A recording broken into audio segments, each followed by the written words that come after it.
I'd read an article a while back about, because I come from Minnesota, and Minnesota used to have a lot of film up until the strike in like 2000, 2002-ish. Strike happened. And they used to have feature films there, and then they all went away, right? And they've struggled to get their incentives back. And so it's kind of in the same boat as Georgia was, I think, before the incentives here took off.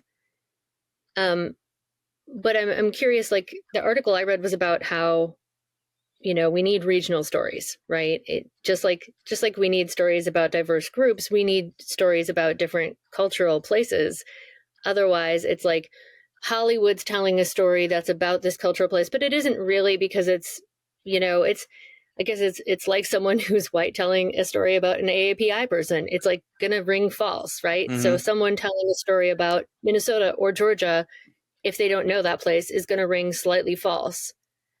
And, the Coen brothers came from Minnesota. They tell uniquely Midwestern stories a lot of the time, or Western sometimes too.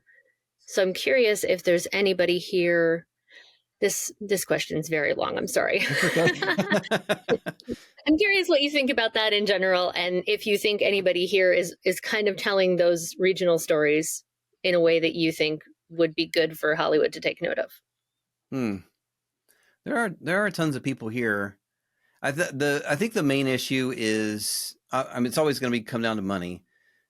We don't have a lot of just people. There's a lot of rich people here, and we haven't figured out how to get their money, which is basically what it boils down to. Another problem is Georgia is one of the few states that has a tax incentive that doesn't come back to creatives in the state at all.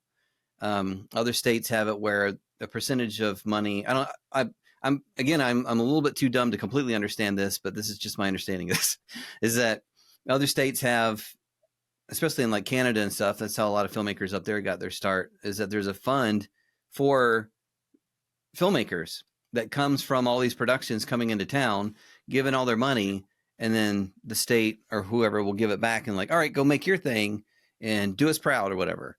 That doesn't exist here. Like there's no support for indie filmmakers, which is why Film Impact Georgia exists, actually, because Molly and Melissa Simpson got really fed up with that.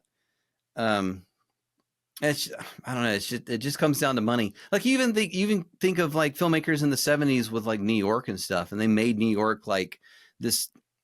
It became a character in movies, and Georgia absolutely could do that.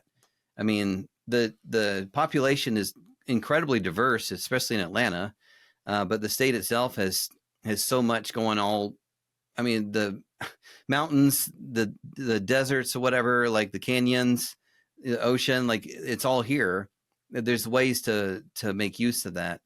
But I mean, if you want to know people who are making stories in the region, just scroll back through Atlanta Film Chat, because I've had so many people. Ava Davis is making some great stuff. Obviously, Molly is trying to make some great stuff, and it all is very Georgia tinged. Like even the feature that she tried to get that I co-wrote, Kaylee Age 8, we originally were going to shoot it in South Georgia near Valdosta and just showcase the area. And we were all looking for local places to shoot. And in fact, that's how we came up with the script for that, is that she had a bunch of locations. We had the basic scenario, and she said, all right, figure out a story, or figure out my story with this character where these locations can exist. So we crafted it around those locations. So, I mean, that literally showcases Georgia. There's plenty of people around like that, just waiting for the opportunity.